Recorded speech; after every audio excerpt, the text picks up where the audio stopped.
The Leaning Tower of Pisa is at the most critical stage of its life. The tower has steadily been increasing its tilt for 800 years, but over the last 50 years the tilt has accelerated. And if something isn't done soon to stabilise the tower, it will collapse.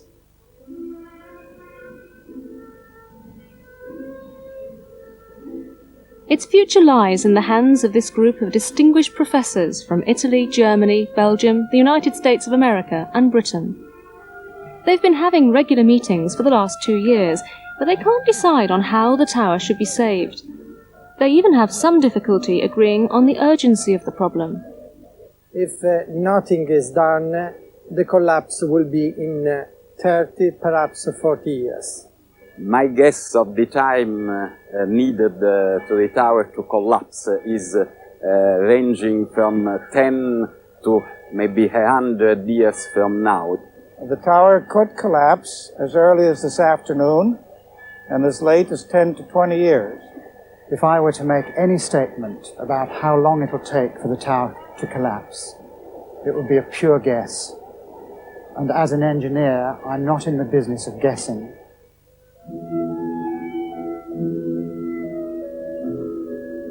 The main attraction in the piazza at Pisa has always been the toppling tower.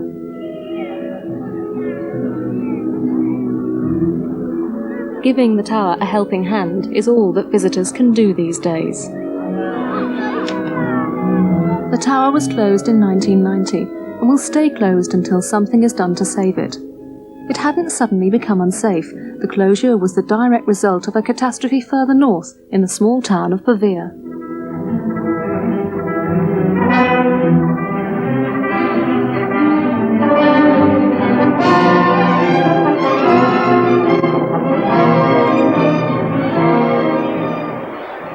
On the 17th of March 1989, a medieval tower collapsed without warning. 4 people were killed. The tower had recently been surveyed and was about to be opened to the public. It had been a perfectly straight tower.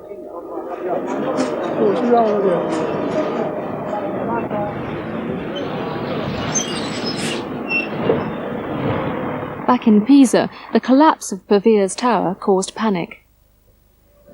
The Leaning Tower was closed and a commission of experts was set up to save it.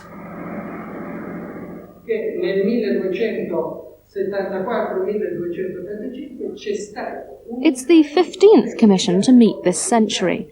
Each one has had the same brief: save the tower. Yet little or nothing has been done. The situation with the tower is now more urgent than ever, but still the commission members haven't been able to agree on a way to stabilise it.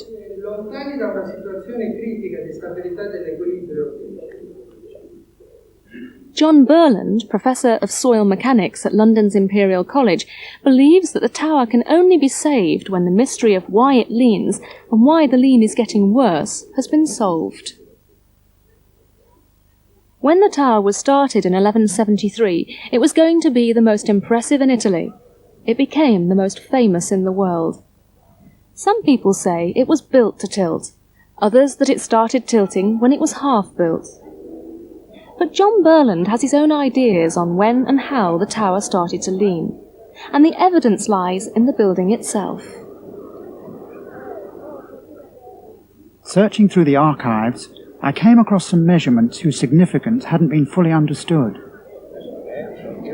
The task of the 1965 Commission was to collect as much information as they could about the tower. And one of the things that they did was to measure the thickness of each of these masonry layers. And those measurements tell us that the tower began to tilt very much earlier on than anyone had appreciated. At the bottom of the tower, the masonry layers are all of the same thickness, so here at least the tower must have been straight. But at the first floor, they start to vary.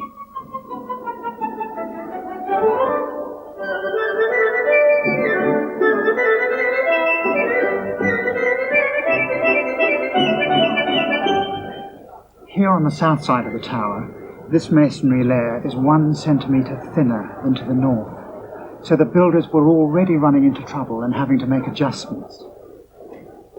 The same adjustments can be seen at the second and at the third floors. It was nothing serious. Here on the south side, the masonry layers are still only 1 centimetre thinner, but it reveals a startling fact. Instead of leaning to the south, as the tower now is, it was leaning to the north. But then building work was stopped because they ran out of money, and the half-built tower stayed untouched for nearly 100 years. And when they restarted, the builders must have had quite a surprise. The tower had tilted so much that here on the south side, the blocks are now 10 centimetres thinner than on the north. And then something very odd happened. The tower slowly started straightening up. We know that because by the 5th level, all the layers are the same size. The tower was now actually vertical, but it didn't stop. Instead, it carried on leaning in the opposite direction. By the 6th floor, it had started its journey south, and by the 7th, it was well on its way and accelerating. By now, the adjustments are big. On this, the north side of the tower, there are 1, 2, 3, 4 steps. But over on the south side, there are not 4, but 6.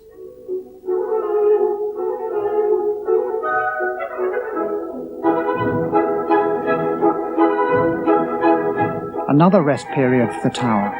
This time there was a war. And 90 years later, when they came to put the bell chamber on, the tilt must have been very obvious. 1 metre, 27 centimetres off vertical. The masons must have been wondering what on earth was going on. Of course, the answer to all this lies in the soil.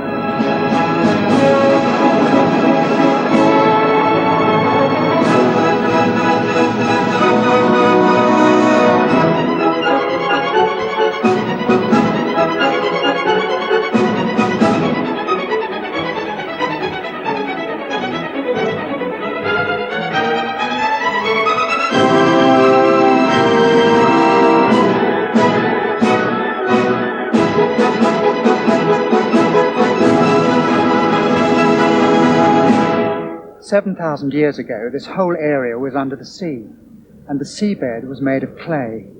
Now, clay contains a lot of water, and it's very compressible. Now, it turns out that the builders were very, very lucky when they built the tower. We've done some computer studies on the strength of the clay, and if they'd built it in one go, it would have fallen over. Stopping the tower halfway up certainly saved it. Clay was now strong enough to hold that weight, and the weight of the tower squeezed the water out and strengthened the clay. So the tower settled. But why did it tilt? Well, after the sea receded, this whole area became an estuary, and sand and silt layers were deposited. And we found from our investigations that there's more sand to the north of the tower and more silt to the south of the tower. And silt is a little bit more compressible than sand, so it tilted to the south.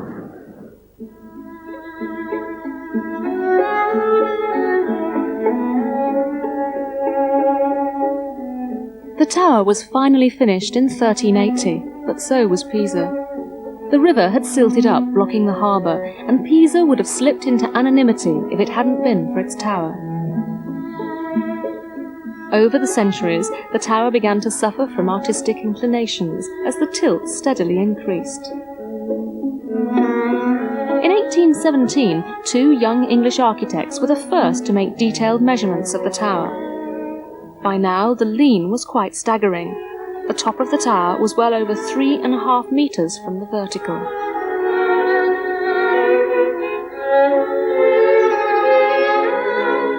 By the 1830s, the south-leaning side was disappearing under the ground, so it was decided to dig a walkway around the base so people could gaze up at the looming tower. It was not a wise decision. The tower lurched, moving a further 50 centimetres towards the south. This was only revealed when the first full study of the tower was made after an event on the other side of Italy.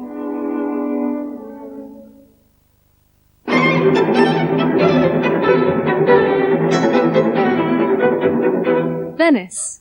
A must for today's visitors after exploring the canals is the famous San Marco Square with its equally famous tower. But this is not the original tower.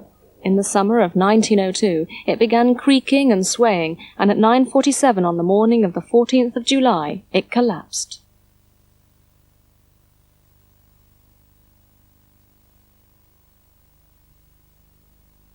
The Italian government reacted by setting up a commission to investigate the even more famous tower in Pisa. It was to be the first this century of many commissions, all failing to save the tower. Incidentally, it is leaning away from the commission room. No one sitting here has ever been in danger. But at least this first commission started regular measurements, and these showed that the tilt was steadily increasing at about 1 millimetre a year.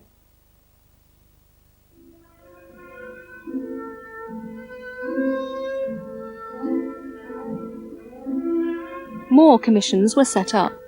In 1912, 1924, 1925, two in 1926, and another in 1927, all reporting on the state of the tower. Each one was coming to the same conclusion: something had to be done. Luckily, nothing was done. The tower copes with earthquakes and occasional hurricane-force winds, but it reacts badly to human interference.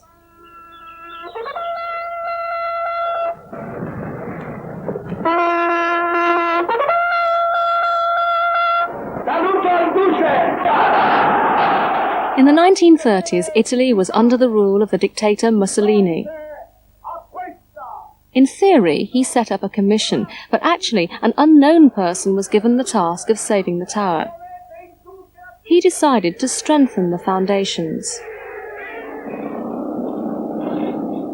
361 holes were drilled into the basement, and 100 tons of cement poured in. The tower responded by lurching, moving more that year than it had done in the previous 15. The message from the tower was becoming clear: don't touch.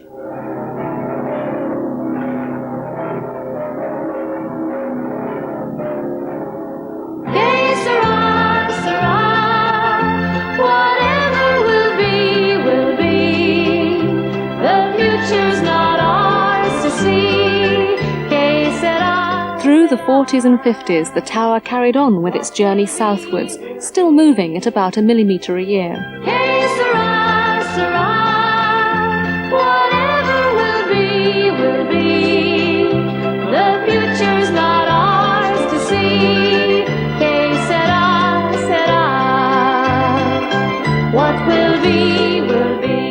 But then, in the 60s, the tower's tilt started speeding up. The army was responsible for measuring the tower, and they noticed that something strange was happening in the piazza.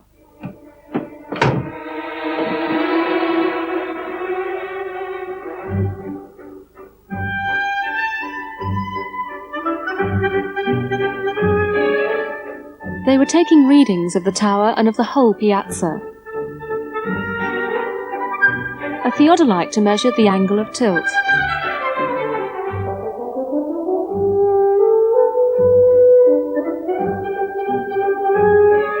and a precision levelling instrument to measure any movement at 15 points around the base and at 70 points around the piazza. 37,325, 35,410. These measurements revealed that the whole piazza was tilting, and, even more worrying, the tower was tilting faster than the rest of the piazza. Another set of measurements revealed the cause of the extra tilt. The water table is usually very high. In fact, the base of the tower is below the water table. But during the drought of the late 1960s, the water table dropped because water was being pumped from wells in and around Pisa. That explained the tilting of the piazza. But why was the tower tilting more rapidly? Rumour has it that these were the culprits. Computer valves. Just down the road from the tower was one of the world's most advanced scientific computers. It was huge. It used 5,000 valves and 3,000 semiconductors and had a memory of a mere 32K. But the valves needed cooling, so water from a well close by was used. But that well was supplied by water from under the tower. The well was closed and the tilting slowed down. Meanwhile, during the 60s, nothing had been done to save the tower since Mussolini's time, and even that hadn't done the tower much good. It was time for another commission, but they had an extra brief to collect as much information as possible on the tower. The commission was packed with experts: soil scientists, geologists, structural engineers, hydrographic engineers, geotechnical engineers, chemical engineers, architects, surveyors, lawyers, historians, officials from the Ministry of Public Works and from the Ministry of Arts. 6 years later, an extensive report was published and shelved. The commission also had a novel idea. How about a competition to see who had the best plan to save the tower? So another commission was set up to run it. Over 8,000 ideas flooded in from all over the world. These were eventually whittled down to a short list of 3. Then the 3 were somehow or other turned into one project. All that was needed was the go-ahead from Rome. It never came.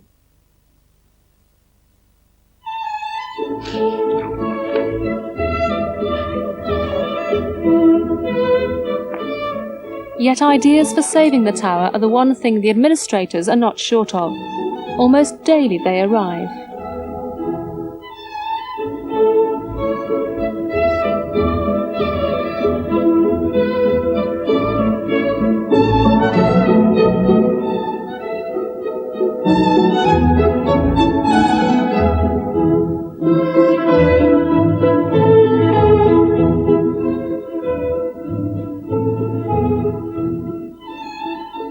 Some even arrive as models.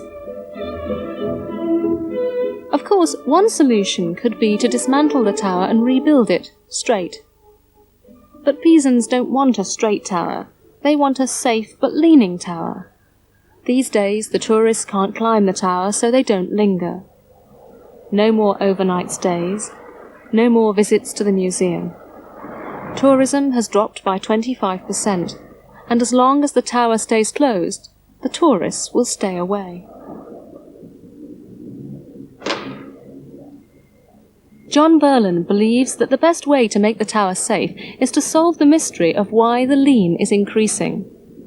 And searching through the old report, he unearthed a clue, a special set of measurements which had been done 25 years ago, but which had been ignored. It was the night of September the 13th, 1966. In a room hidden away inside the tower, measurements of the tilt were going to be taken on the hour, every hour. Here, at the first floor, is the bottom end of a huge pendulum which hangs from the top of the tower. The first reading of the pendulum was taken at midnight.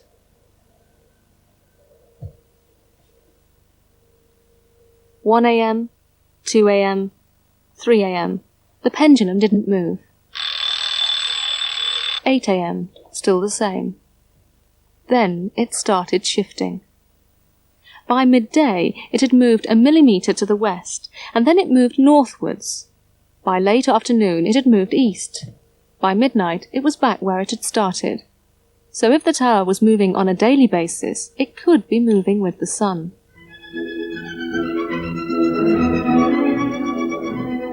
As the sun rises, it starts to heat the east side of the tower. As the sun moves south, so the south side heats up. The heat makes the marble expand, and this makes the tower move. There's nothing too unusual about this. Many large buildings will expand and contract with the sun.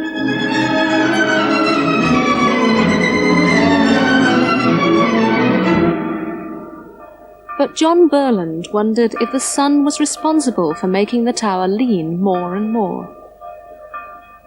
I had a hunch that the movements of the tower were reflected in the foundations. So I asked the Building Research Establishment to install 12 of these sensitive electrolevels in the foundations. An electrolevel is really a very sensitive type of spirit level with electrical contacts. The electrolevels were installed low down in the tower, in the basement of the tower, and the results of those electrolevel readings reveal the secret of why the tower continues to move. Right, John, this is the summertime plot that you wanted to see. Let's have a look at that. Okay. So that's July. July, Nice 4th of sunny July. day. Yes. Nice sunny day, yes. That's just what we want. Early morning now, and very soon the sun will start to come up. 5 o'clock, 6 o'clock. Now the sun's just coming up, and we'll see the tower moving over to the west. Here we go, heating up on the east, moving over to the west. Now the sun is moving round to the south, and will start to heat up the south of the tower, and we see the foundations now beginning to tilt to the north. There we go, look at that. Isn't that beautiful? Yes. And the sun's now moving over to the west, heating up the western side, and we see the tower moving towards the east. There we are, beautiful shot. And the heat going out of the sun now, cooling down, and the tower comes back towards the south. Closed the loop. Beautiful loop that is. You can see that the solar energy has come into the foundations. It's causing the rocking of the foundations. And the foundations are ratcheting over to the south. And it's an amazing picture, that. Lovely picture. Says a lot for your electrolevels going. This is the winter plot. So this is one where almost certainly the sky is overcast. It's probably raining. And very little solar energy coming into the tower. So it can't really make up its mind what it's going to do. It's wandering around here. Just a little bit of movement given by your electrolevels there. But no definite trends. Certainly not that elliptical orbit that we saw from the hot sunny day. Different pattern altogether, isn't it? So the sun's energy is causing the foundations to rock back and forth, and combined with gravity, it's making the tower tilt more and more. Maybe a huge umbrella would stop it from falling over. Today, the tower is tilting 4 meters and 13 centimeters to the south. The rate of tilt has doubled in the last 50 years, and it's now moving at nearly 2 millimeters a year, which is worrying. But the latest measurements are extremely worrying. Recently, the tower moved more in 4 months than in the whole of the previous year. And human interference wasn't to blame. Last September, the basement flooded, and it was probably the weight of the water that made the tower sink. The tower is reaching the stage when its centre of gravity is moving closer and closer towards the point where it will fall over. But many experts believe that before this happens, something much more dramatic is likely to occur.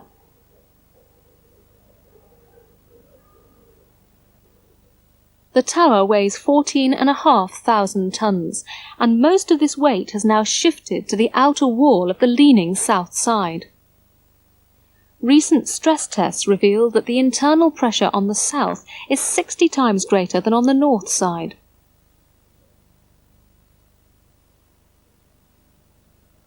The marble is beginning to crack.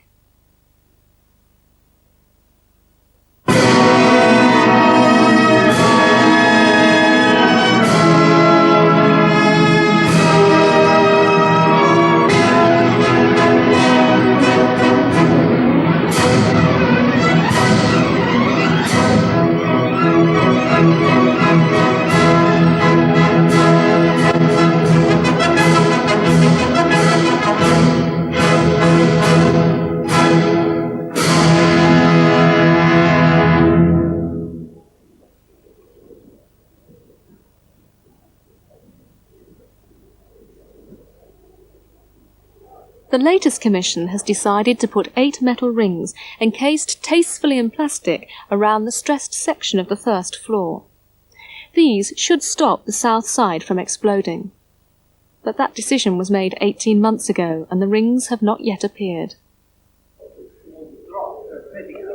For 2 years now, the Commission has been trying to reach an agreement on how to straighten the tower a little. This will reduce the stress and give the tower a period of remission. So far, they've only agreed that there must be no underpinning, because that would disturb the ground too much. February 1992, and the Commission must decide on a way to make it safe. The rings should prevent the masonry exploding. Now the other priority is to stop it falling over. Surprisingly, an idea that was suggested nearly 2 years ago now gets approval. The foundations on the north side will be made heavier with lead weights, and this extra weight should prevent it keeling over. Lead and about 5 to 6 meters high. This would mean that we can apply about 70 tons per meter. And this would relieve the soil pressure on the south side, would give some soil pressure here, would reduce a little bit the inclination of the tower, and would allow us to go to further steps. The issue in which there was some doubt was whether the application of load caused any increase in tilt. But I have absolutely no doubt at all, in my own mind, that the application of load on the north side will reduce the tilt.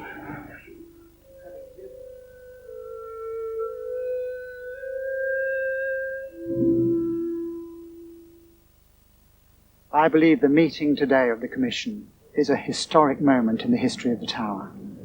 After months of study and analysis, we have been able to recommend a method of stabilizing the foundations. This is the first time in the history of the meetings of countless commissions that such a recommendation has been able to be made. We have been worried about the movement of the tower. It has been accelerating. It has shown signs of movement which are different from previous. And we believe that this solution will save the tower.